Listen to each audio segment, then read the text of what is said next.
The Spin-Off Podcast Network. Skinny are helping you show how smart you are with the 1Q quiz, an all-new, super challenging and super quick daily quiz built by the Spin-Off. Every Monday, Skinny are giving you the chance to prove you're smart with the Skinny Extra Credit question. Get it right, and you'll get the chance to score yourself some Skinny Extra mobile credit, so you can text, call, or even video call your group chat and gloat about how big your brain is. T's and C's apply.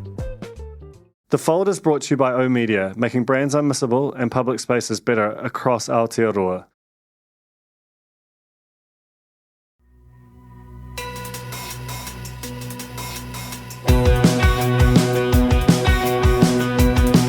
No mai, hoki mai, kia The Fold, e mihi ne, ko Duncan Gree tōku ingoa.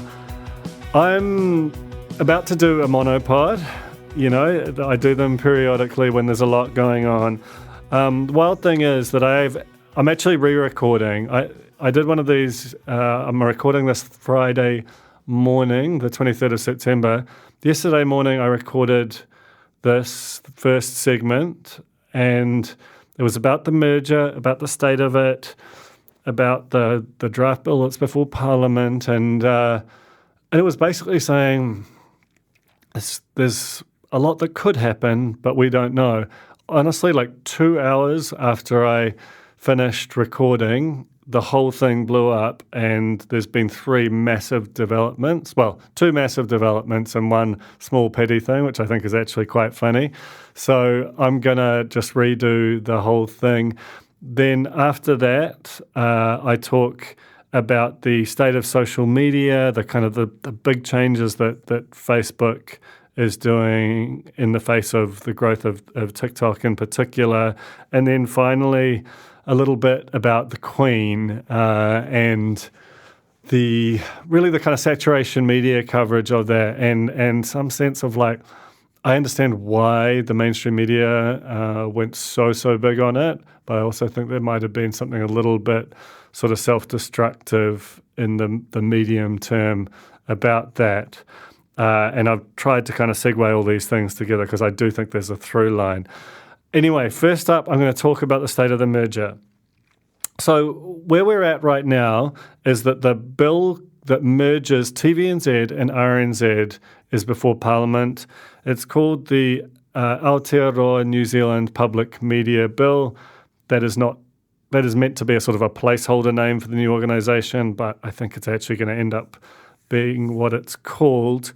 If you listened last week, you'll have heard Simon Power, the newish CEO of TVNZ, talking about how they're broadly supportive of the bill, but there are a few issues that they have. Well, they're supportive of the idea, and the interesting thing about that is that has been his public line, but there's been this kind of rumor that's kind of drumming around that while that's the public line, that the nature of the issues that they have with the bill that he mentioned on the podcast are at a scale enough and they're fundamental enough to the bill that it could basically significantly slow it down or even alter the intent of it. And that is not at all what Willie Jackson, the broadcasting minister, wants. So what happened after I recorded yesterday was these three big beats. Firstly, the submissions on the bill became public.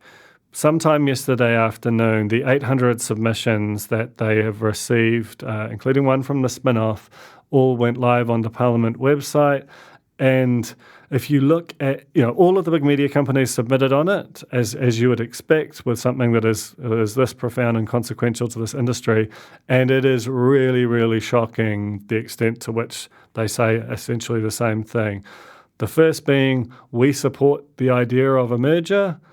The second being, this thing has got no clarity around how it will behave commercially, and until it has some clarity, there is a grave danger of it absolutely smashing the private sector media. And if that's your intention, cool, but that doesn't seem to be what you're aiming to achieve here. Why are they so concerned? Basically because TVNZ is already probably the best commercial operator in the industry. It makes over $300 million a year, almost all of it in advertising revenue. Post-merger, it will have that plus the $40 million a year that funds RNZ, plus $109 million a year more, to do whatever it wants with, effectively. And whatever it wants could be some combination of buying a bunch of sports rights that will get people watching its channels and watching its digital properties. Could be buying the best ideas for new shows out there and putting them on its platforms. Could be hiring awesome talent away from all of the other media companies in New Zealand. It could be offering commercial prices that are just a bit cheaper than everyone else because they only really need to make 70 cents in the dollar as a not-for-profit with a big subsidy to survive. And any one of those would be a problem for the private sector media, but all of them could really, really sort of shut some people down, could just radically diminish what's already everyone knows that the number of journalists employed is halved, the audiences are going south. You have a massive new state-funded competitor with that kind of ballast around it, and it's going to be a problem. So that's basically what all of the submissions sketched out. And so that was the first big shoe to drop. I think we all knew that there would be issues with the bill from the private sector media. What we didn't know was just the absolute unanimity and scale of the concerns expressed. And while that's on some level the point of a bill, it's in draft form. They hear the submissions, they potentially evolve it, and then it gets better and it passes. There's just not a huge amount of time before March 31 when this thing is supposed to happen, and January or so when it's supposed to pass, for all of that to be folded in the bill, given the complexity of the issues raised. That was the first thing to happen. The next, and this is small and petty. I wrote a piece about this that you can read on the spin-off, but I basically described this as being removed from the chat ahead of a party. But what happened was that on Monday, we've got a public holiday. You might even be listening to this on that public holiday rather than remembering the Queen like you're meant to. How dare you? But on Monday, we're going to have a big memorial service for the Queen, because I guess you have to do that. And you would expect, given all of the energy that is going into merging these entities, that the natural broadcast of that would be TVNZ and RNZ. That's what you'd expect. But the broadcasters are RNZ, yes, but the other broadcaster is 3, not TVNZ. A source that I've spoken to at 3 said that was actually a request that came from government. And it's on some level completely petty, but it's also instructive about the current state of the relationship between TVNZ and government, that they're really not getting on. So that was a little signal, and then bang, Willie Jackson comes out with, making some comments about the kind of current state of the relationship between RNZ and TVNZ and the government. And this I'm quoting here. He said that the merger was going to require a change of culture, particularly from TVNZ. Not so much RNZ, because I think they get the model. And then about TVNZ, he said, we've had a couple of meetings with them, and I think they want the best of all worlds at the moment, but we need them to change their attitude. And that's pretty strong. This is the minister who's ultimately in charge of both of those entities and who is now in charge of driving this merger through to its conclusion. And it really says that this, what has previously been a bit of a kind of behind closed doors tension between TVNZ and the Crown is very much now out in the open. And Willie Jackson he's a former trade unionist. That is really in his bones, is, pushing against the immovable object of a corporation and kind of bending it to the will of what he sees as his constituency. And, this that's what he lives for. That's where he comes from. So he will, on some level, be enjoying this. He's certainly very experienced at this kind of an interaction. So there is a school of thought that TVNZ, this brilliant commercial operator that has actually made a very good digital transition. TVNZ Plus is a great product. It's growing very fast. Part of TVNZ, you can forgive them for thinking, well, we're already doing this stuff. I don't really know why. If you wanted to give us more money to do more things, great, but we're not broken. Don't try and fix us. Obviously, the government has a different perspective. It thinks that TVNZ is too commercially dominated, that it needs to have more of the kind of public media ethos that's in RNZ. What this episode, at its broadest kind of now says is that where it might have been assumed that TVNZ would be the biggest kind of part of this merger, that it's got more people, more money, it's a bigger, more famous brand, that actually the sort of public service, public media ethos, the non-commercial ethos of RNZ under Paul Thompson is favoured by the government. And whether it's Thompson who leads it or not, whether he even wants to, I'm not sure. Got a request in for him to come on this podcast when he returns from an overseas trip. But that their culture, that their ethos will be dominant and commercial will be kept in a box. How that works practically, honestly, that's a very difficult one to figure out. But that is the intention, and it's with time and diligence and smart people, I'm sure it can be figured out. The thing that's really interesting about where we're at now is that there is a bit of a foot race to do this. That this is, next year is an election year. This thing is supposed to happen by March 31. There really is a lot to do, and there's every chance. It's a very competitive race according to polling now. National basically said if the merger has happened, then we'll let it be. If it hasn't, we won't push it through ourselves. I think that's the most recent position, but obviously these things can evolve as well. So it can't really slip, and a lot of things do. Like it's a difficult environment to operate in. Coming out of COVID, this is complicated policy.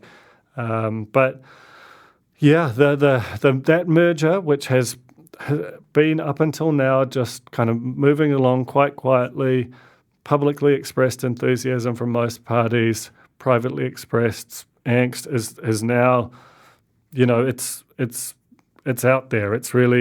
It's a lot more of a kind of chaotic energy around it than there had been to this point, and it feels like the Select Committee, which is going to hear oral submissions on the bill over the next couple of weeks, those Select Committee hearings are going to be pretty damned interesting. The ultimate aim of all this is to create a new media entity or use the channels of the existing ones or the talent to reach audiences which don't currently get well served by our media. That's actually a noble ambition. Like that's a really important thing. It almost comes down to your sort of, social license to operate, that if you're going to tax a bunch of people and then make a product for them, that they all should have a part of it that's made for them, that they access, that they enjoy and appreciate. Right now, that's not nearly so true of younger and more diverse communities than it is for older Pākehā audiences with TVNZ and RNZ. That's not particularly a criticism of either of them. It's just that they come from linear television and radio as the core of what they do. They still have to do that, and they haven't had massive increases in funding. And that's just not what those younger and more diverse audiences are doing with their eyes and ears. So it matters. This is the route the government's taken, is the merger. It could have given more money to New Zealand On Air. Instead, it looks like that organisation is going to get a big funding cut. It's all a very large and complicated and profound change, the biggest that's happened in our state media for generations, and it's coming at us very fast, and it suddenly got very contentious. So I'll keep addressing that on this show. But there's a lot going on. I can't lie, I am kind of excited by it, but I also recognize that it's not just about the excitement of it, which I can, as a sort of a dude who kind of observes the media very closely, this is actually really, really important work too. So it's important we get it right. So the state of social media, I think we've lived through a very long period where social media kind of felt like it was, on some level, it was fairly fixed. You had Facebook, Big Blue, as the most dominant thing, maybe not the most loved, but something that basically everyone had to use. You had Instagram, which grew very fast to become the picture thing, and sort of cannily stole from Snapchat to get a bit of video in there, and that felt like it was a sort of a clear second place. You had YouTube, which did, is it social media? It's kind of it's a bit edge casey. It's got user-generated content, but by far the majority of users just use it to watch. Some will interact with that content more than others, but they were the dominant for sort of horizontal video, and still a massively successful and important part of the system. You had Twitter, which is basically a sort of a niche community takes machine, and then there was the likes of WhatsApp and Messenger and so on. But I almost think those are kind of category differences. They're more kind of giant messaging than public-facing social media. So that sort of system seemed to hold for a relatively long period of time. And then TikTok comes along and feels like it has just blown up everything. It's become such an attention monster. There are a lot of stats over the last year or so that suggest, in terms of time spent, in terms of data consumed, that it might have been the biggest thing on the internet last year for something that basically didn't exist in 2018. That I don't think we can talk about that enough. Certainly we should talk about it more than the freaking Queen's funeral. And obviously this is tremendously challenging to Mark Zuckerberg. Look, in part, it kind of proves a thesis that they've had all along, which is that, yes, we own a massive part of the market, but, we shouldn't be considered monopolies. And, the sort of antitrust drums that are beating about us, they're misplaced because we're vulnerable, and so it's proved. Let's be honest. But and their share price reflects that. But also, I think that there is, with each of these new discoveries, they're almost unique creations unto themselves. And as much as they try and copy elements of what they do, people use them in different ways and want different things from them. And that has been, I think the big lesson of this is there is a tension between what the business goals of a Facebook are and what or a Meta are, and what people like using those platforms for, and how it should respond to what the audience is showing, like the revealed intention of its behavior on other platforms, versus whether the existing Facebook audience actually wants it to move into being basically TikTok by any other name. Either way, it's happening because Mark Zuckerberg remains the controlling shareholder of Meta, and I may have mentioned this on the pod before, I think it's really important to understand what an absolute obsessive student of classics Zuckerberg was. And, if you read books about Facebook, it's a real present thought of his, that he basically has this kind of wartime general persona that he puts on when he perceives threat or opportunity, and he will kind of bend the whole company to his will. Look, it's not impressive, what he accomplishes, but it's also kind of scary given that he's the unelected boss of so much of our attention. One element of that is this huge bet on the metaverse that he's made, which, man, I mean, it's a massive bet. It's billions of dollars.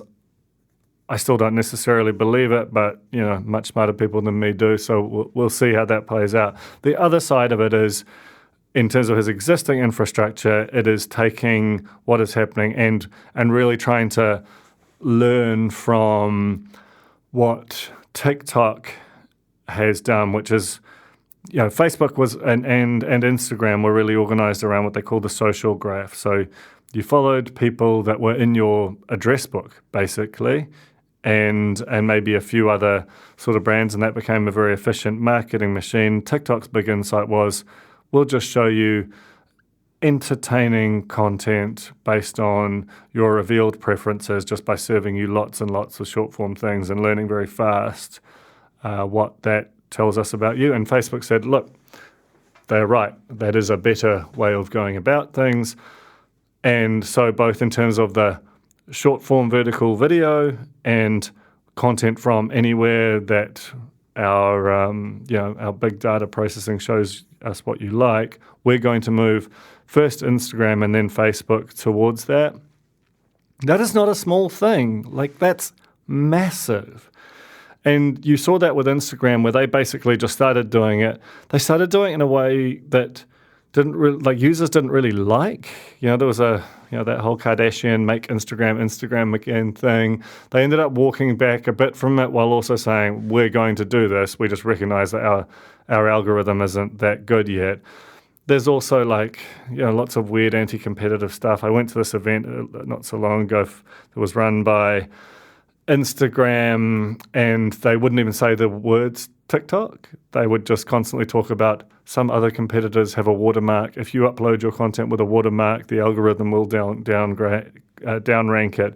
So they're encouraging people to create original content for their platform in a way that, honestly, if there was not a functioning Commerce Commission, but if this stuff was properly regulated, all of this would be seen as kind of anti-competitive. And anyway, we don't regulate social media. It's probably, to my mind, the signal policy failure of our time, and basically half the bad stuff in the world is attributable to it, but that's by the by. The point is that these companies are just desperately trying to copy TikTok. It almost doesn't matter what the audience wants. They're that terrified. But TikTok is just winning. It's winning a kind of a brand war. It just feels cooler. It's currently hiring its first New Zealand staff. Because right now all it has is attention. It's going to become masses and masses of money, and that money will be, obviously all money spent in New Zealand comes from a big pool that represents every dollar, and every year there's less spent on, boring old New Zealand media that employs people here, and more spent on, these platforms. That's a discussion for another time. But the point is that it will come away from Facebook's, from Meta's companies and go towards TikTok. That just feels like an inevitability. And, that is ultimately the sort of rear guard that Zuckerberg is trying to fight right now. The thing which I think has been underrated in all this is the impact on the rest of New Zealand's media. Like, when Facebook first walked into the room, it said, we are a place for sharing. And it encouraged lots of organizations, brands, creators, traditional media, digital media, to set up shop there, to rely on it for, a particular relationship with its audience. It said, spend a lot of money here building that audience and speaking to that audience. It's, this is what we are for. And so we all did that and built up audiences. We've got about 130,000 odd followers there. RNZ about 280,000, all the way up to the Herald with about 1.3 million or so. And we did that on the basis that we would create news content. We would put it in feeds. This was for our audiences. This was a cool way to use Facebook. I can see what Auntie Jane's up to, but I can also catch up with the news. And, there was a good value exchange out there. Our content made their thing more professional. They could sell ads around it. We got some audience from it. And obviously there is precisely how much value exchange there is up for debate. In fact, it's currently before the Commerce Commission. I won't address that. But the point is that was the fundamental idea of what Facebook was for its audience. And lately, Facebook has literally explicitly told us, like people, my good friends who work there, Facebook is not for that anymore. We're not going to be a place where you can share links and expect traffic to come. And you're going, I remember them telling me, and I was like, that seems interesting, but, I'm busy. And then the more I sat with it, I was like, oh, that's kind of the biggest thing to happen to our industry since Facebook came along, because link sharing through the biggest platform there is enormous. Like that is a huge part of our traffic. It's a huge part of all traffic. It's virality of stories versus, so this, as an audience member, you can go to a news platform and read stories. That's important. But a huge part of the sort of spiky traffic is through viral stories, which go on Facebook, and for whatever reason they have this kinetic quality that makes them spread. That quality, drives the news. I think it's important. We would have our core audience that come to our platform, but there's a second audience which is also core, but just behaves differently, that is used to, that understands I read the spin-off through Facebook, and that's how they've done it for years. Facebook has changed that. Like in recent, it's weeks, we have seen our traffic through Facebook and our engagement metrics on Facebook plummet, like halve. And we're not alone in that. This has been made a little bit noisy by the Queen's death, which I'll talk about shortly, but there are other major media platforms, most notably RNZ, which have also seen their engagement rates plummet. Engagement rates are a pretty good proxy for traffic. So this isn't catastrophic. We used to be way more reliant on Facebook traffic than we are, and our core audience come to us anyway. In fact, our homepage views are trending up because I think some people are starting to sense, I haven't seen much from the spin-off there in a while, and I'm sure I am seeing a lot of kind of short-form vertical video content here. The point is, Facebook just hasn't told this story publicly, and I think that is quite disingenuous. Like, it's very important for people who have, because you told them to, relied on your platform to get news and information. If you're going to stop doing that, you should say so. Like, that should be your biggest comms goal for 6 months. We've got a local election on. There are anti-vaccine candidates standing right now. Stuff has done a fantastic job in uncovering some of that. Like, this is it just could not be more important. And I just think it's beyond cynical to make such a profound change in terms of how your product's operating, the type of content it's serving, and not do a massive public-facing campaign about that it's happening and why it's happening. Because we rely on it for so much more. And we saw in Australia when they just turned off news, they also turned off cyclone warnings and public health warnings during a pandemic. It was a massive deal. And when you think about that happening slowly, about all of the thousands of government comms people that still rely primarily on Facebook to do their job, that stuff's going away too. There's just so much in it that I think should be made public, and I just think that we aren't thinking and talking about it enough. So I figure with my podcast, if I do that's the job done. No, look, I'll try and write about it some more, but ultimately this is a much, much bigger discussion than me. I just hope that government and media and regulators and all the people who are interested parties to this, that's basically everyone, start to pay more attention to this storyline. The Fold is brought to you by oOh!media, making brands unmissable and public spaces better across Aotearoa, with over 4,000 out-of-home advertising sites nationwide across both street furniture and retail centres. I'm super grateful to oOh!media for enabling us to make unmissable connections with Kiwis. Raising capital or taking your business to the world? Investment Fix has the lowdown on everything you need to make it happen. This season, we're exploring the US market, the opportunities it offers, what it takes to grow a business there, and the best way to approach investors. Join some of the superstars of the investment and business world as they share advice from their time in the US so you can make your mahi count in this massive market. The Investment Fix podcast, brought to you by Invest New Zealand. Tune in today. Ready to rediscover the joys of cycling? With over 300 kilometres of cycle paths across Tāmaki Makaurau, jumping on your bike and going for a ride is such a fun way to discover the city from a different perspective. Cycling is getting more and more popular across Auckland, so now's a great time to join the hype and give cycling a go. Head to at.govt/cycling to find your nearest cycleway today. Lastly, and this is somehow relevant, I think I had more of a through line. I want to talk about the Queen and the coverage of the Queen. Why is it relevant to this? I mean, on some level, it's just a one-time content bomb. You know, we're not really talking about the institution of monarchy, whether we should have a republic, all of that stuff here. Look, that's, as they say, a discussion for another day or at least another forum. I'm really talking about the volume of coverage and where that coverage was distributed. You know, by and large, you'd say that the older your audience is, the more absolute, like full throttle you've gone with Queen is dead coverage. We, on day one, you know, it was an enormous event. It came to some extent out of a clear blue sky.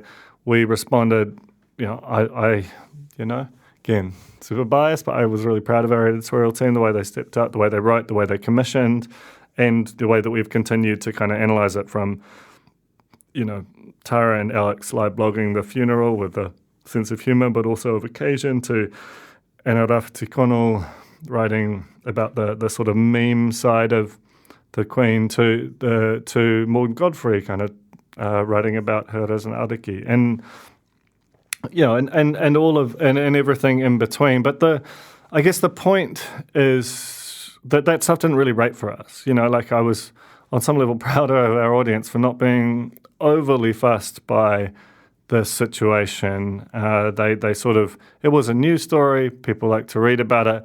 But our site didn't sort of buckle and flex under the weight of interest. Now, that clearly wasn't the case with the rest of the media. You know, we had the funeral streamed live on both 1 and 3. We had, you know, bumping their very high rating content. We've had the kind of key reporters shipped to London to basically stand next to a queue. I must recommend Hayden Donnell's midweek media watch from last week, where he kind of recapped a lot of the absurdity of that in a very entertaining style.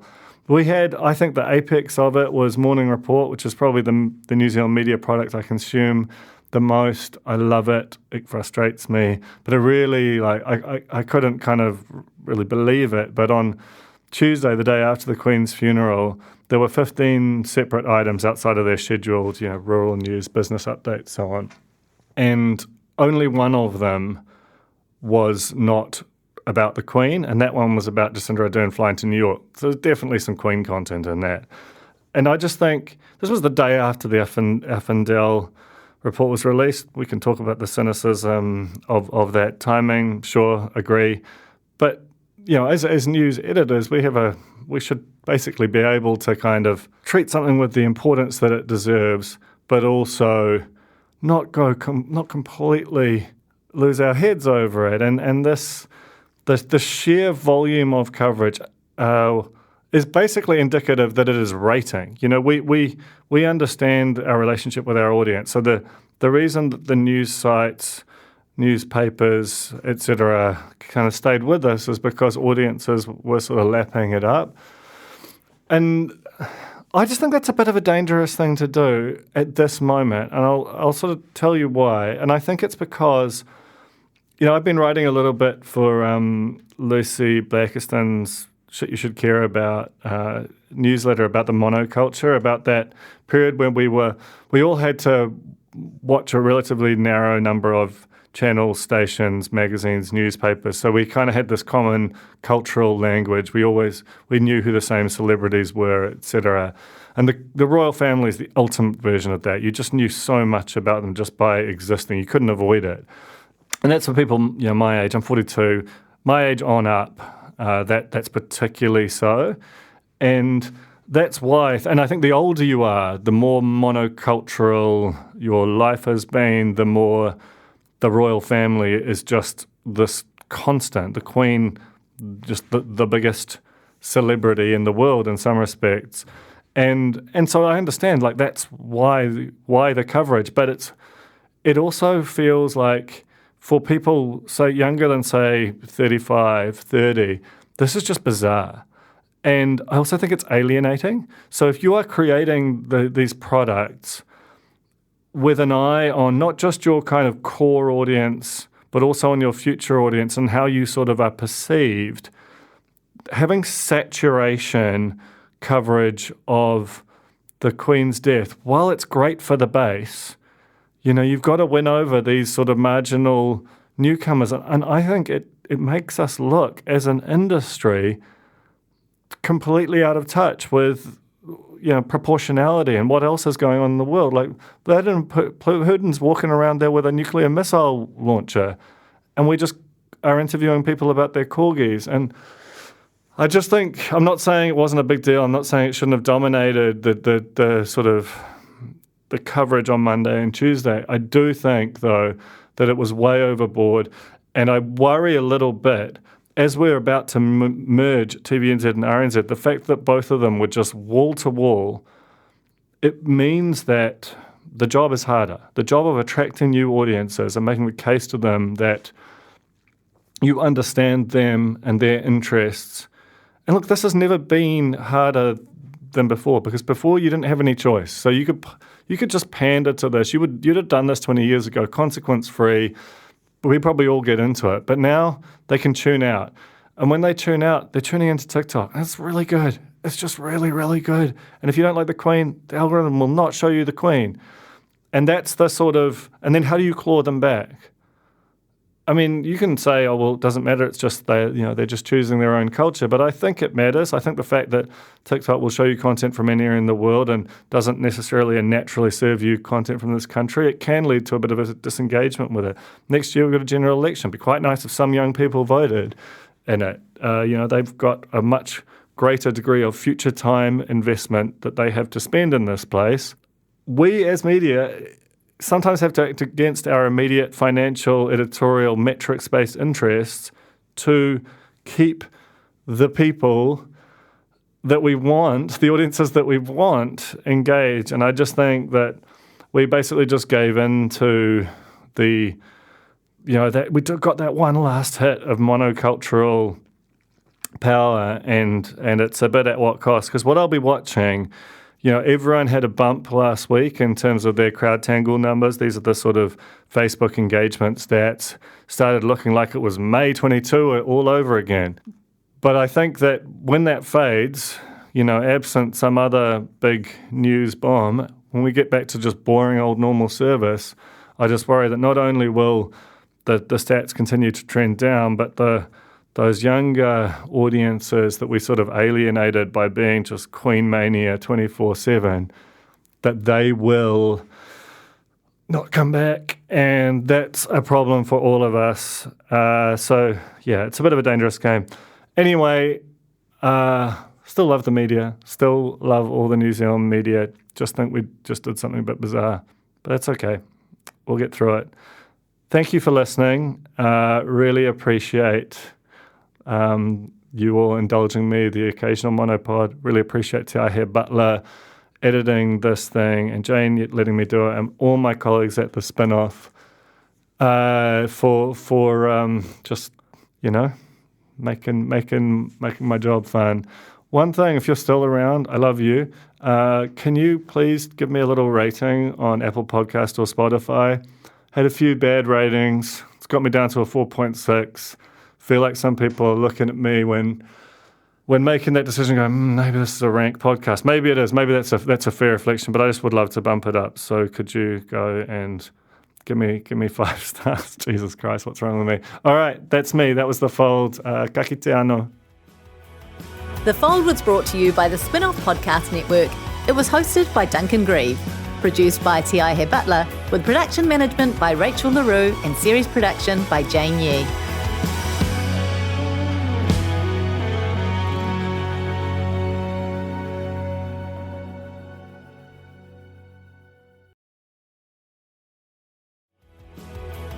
That was The Fold, brought to you by our partners at oOh!media, making brands unmissable and public spaces better across Aotearoa. Huge thanks to oOh!media for sponsoring this episode of The Fold and enabling us to make unmissable connections with Kiwis.